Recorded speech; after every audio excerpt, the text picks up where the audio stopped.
तो ये पाठ जो हम लोग देखे उसका नाम क्या है? वास्तविक संख्याएं। तो वास्तविक संख्याओं का क्या अर्थ होता है, इसको हम लोग समझने की कोशिश करते हैं। तो देखो नीचे की कक्षाओं में, कक्षा 5-6 में हम लोग किसके बारे में पढ़े थे, या कोई भी बच्चा को सबसे पहले किन संख्याओं के बारे में बतलाया जाता है? गिनती की संख्याओं के बारे में, या काउंटिंग नंबर्स, उन्हें हम क्या कहते हैं? प्राकृत संख्या। 1 2 3 4 5। तो कहते हैं कि शून्य का ज्ञान मनुष्य को बाद में हुआ, है ना? शून्य का आविष्कार बाद में हुआ। तो ये गिनती की संख्याओं में ही जब इसे डाला गया शून्य को भी उसमें इंट्रोड्यूस कर दिया गया, तो उससे जो संख्याओं का समूह बना उन्हें हम क्या कहें? पूर्ण संख्या। ठीक है, तो क्या बना? पूर्ण संख्याओं का समूह बना। और उसके बाद क्या हो जाता है? अगर हम लोग गणित का बात बोले या बहुत बार व्यावहारिक जीवन में भी देखें, तो कहीं ना कहीं ऋणात्मक संख्याओं का भी अस्तित्व होता। ठीक है, जैसे कोई भवन है, वो इस प्रकार से बना हुआ है, मान लो कि ऊपर में 4 तल्ला है और नीचे जमीन के नीचे फिर 3 तल्ला। तो अगर उसमें लिफ्ट लगाएगा तो बेसमेंट से फिर नीचे 3 तल्ला नीचे, तो उसके लिए क्या बटन डाल सकता है? -3, है ना? उस ऊपर वाला -2, फिर -1, और जो ग्राउंड फ्लोर है उसको 0। तो इस प्रकार से ऋणात्मक संख्याएं भी हैं। ठीक है, तो इससे जो बना उसे हम लोग क्या बोलेंगे? पूर्णांक। देखो पूर्ण संख्या और पूर्णांक में क्या अंतर हो रहा है? पूर्ण संख्याओं में क्या था? 0 1 2 3 4 5, शून्य सनांत ऐसे भी कह सकते हैं। शून्य और गिनती वाली सभी संख्याएं, तो क्या बन गया? पूर्णांक। और उसमें जब हम लोग क्या डाल दिए? ऋणात्मक संख्याओं को डाले, इन्हीं पूर्ण संख्याओं में ही क्या डालते गए? माइनस। पूर्ण संख्याओं में ही ऋणात्मक चिन्ह डालते गए और उनको भी यहाँ एक साथ ले आए, तो जो संख्याओं का समुच्चय तैयार हुआ उसको क्या कहते हैं? पूर्णांक। तो इस प्रकार से पूर्णांक आया। आप देखो हम लोग भिन्न के बारे में भी जानते हैं, दशमलव के बारे में भी जानते हैं। जैसे 1/2, 2/3, ठीक है, 3/4, ये सभी कैसी संख्याएं हैं? ये सम भिन्न या प्रॉपर फ्रैक्शन या उचित भिन्न भी बोलते हैं। तो ये कैसी संख्याएं हैं? 1 से छोटी हैं और 0 से बड़ी है। ठीक है, जैसे एक फुल पॉइंट होता है, हाफ पॉइंट होता है, एक 3/4 भी होता है। घुटना से थोड़ा सा नीचे, ना तो फुल है पूरा तरीके से, ना तो हाफ। माने 4 में 3, 4 हिस्सा कोई चीज का किए तो उसमें 3 हिस्सा, है ना? तो ऐसा चीज को क्या बोलेंगे? 3/4 जींस भी आता है इतना दूर तक, है ना? उसी प्रकार से 3 पाव दूध अगर लेते हो, है ना, तो पूरा 1 लीटर नहीं है, वो कितना है?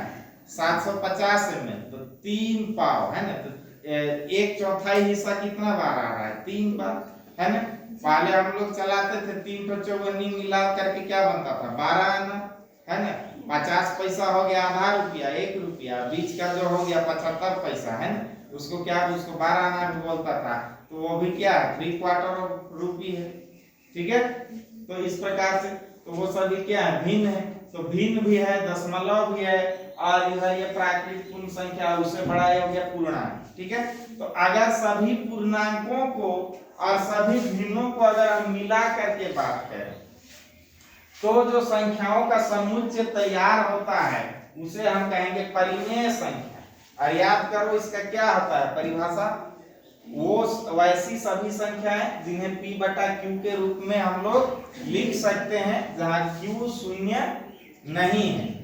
ये बात लिखना जरूरी है, Q शून्य नहीं, क्योंकि यहाँ भिन्न में कभी भी क्या होता है? हर में शून्य हम लोग नहीं लिख सकते। तो क्या बनेगा? वैसी सभी संख्याओं को हम क्या कह सकते हैं? परिमेय संख्या। अब इसके अतिरिक्त भी कुछ संख्या हो सकता है क्या? होता है।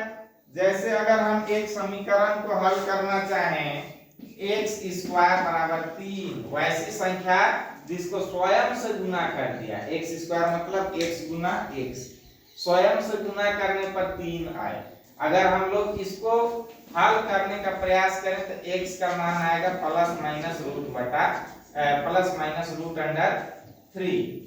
वर्गमूल 3।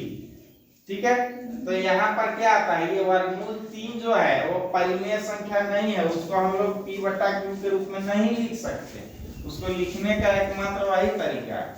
तो वैसी संख्याओं को हम क्या कहेंगे, अपरिमेय संख्या। ठीक है, जो परिमेय नहीं है तो फिर क्या कहेंगे उसको, अपरिमेय। तो इसका परिभाषा क्या हो जाएगा, वैसी संख्याएं जिन्हें p/q के रूप में व्यक्त करना संभव न हो।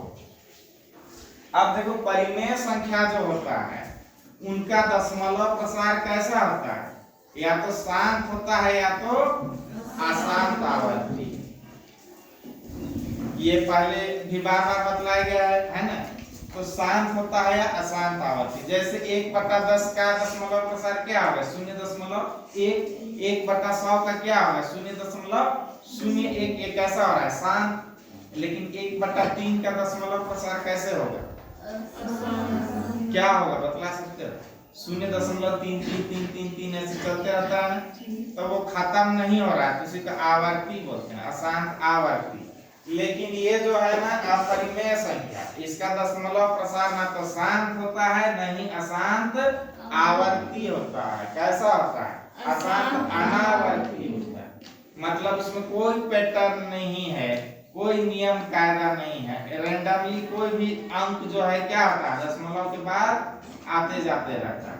ठीक है, तो ये देखो इसका उदाहरण भी क्या है, √2 √3 और एक संख्या है पाई।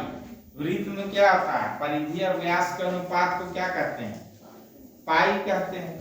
छोटा वृत्त हो या बड़ा वृत्त हो, इसको क्या माना गया, कांस्टेंट। ये कांस्टेंट होता है क्योंकि सभी वृत्त समरूप है। आप देखो यहाँ पर एक संख्या हम लिखे 0.01। देखो 0.01, फिर 2 ठो 0, फिर 3 ठो 0। यहाँ भी कोई नियम कायदा है क्या, नहीं। अगर मान लो 0.01010101 आता तो एक पैटर्न मिल रहा है ना, 0 के बाद क्या आ रहा है 1। तो वैसे में क्या कहते हैं, आसान आवर्ती। लेकिन यहाँ तो 0 फिर 2 ठो 0 फिर 3 ठो 0, तो क्या हो जाएगा, आसान अनावर्ती। तो ये भी कैसी संख्या है, अपरिमेय संख्या।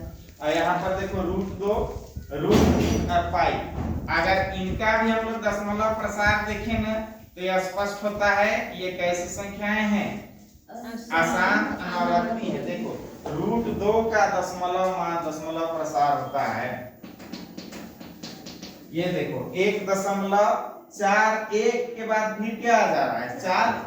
तो नियम से फिर क्या आना चाहिए, फिर से 1 आना चाहिए, 4 1 4 1 4 1 ऐसे होना चाहिए ना जी। तो ऐसा नहीं है, 1.414 के बाद फिर 2 आता है, फिर से 1 आ गया, फिर 3 आ गया, फिर पता नहीं क्या आ गया, कोई नहीं बता सकता है ना। जितना दूर तक भाग देना है देते जाओ, नया नया संख्या आता जाएगा। वही स्थिति √3 का है, देखो 1.732 शून्य फिर 5 शून्य, फिर पाई है, पाई बराबर 3.14152 फिर डॉट डॉट डॉट आगे बढ़ते जाता है। ये कंप्यूटर की मदद से निकालता है, कैसे निकालता है हम नहीं जानते हैं, है ना, पाई का दशमलव प्रसार।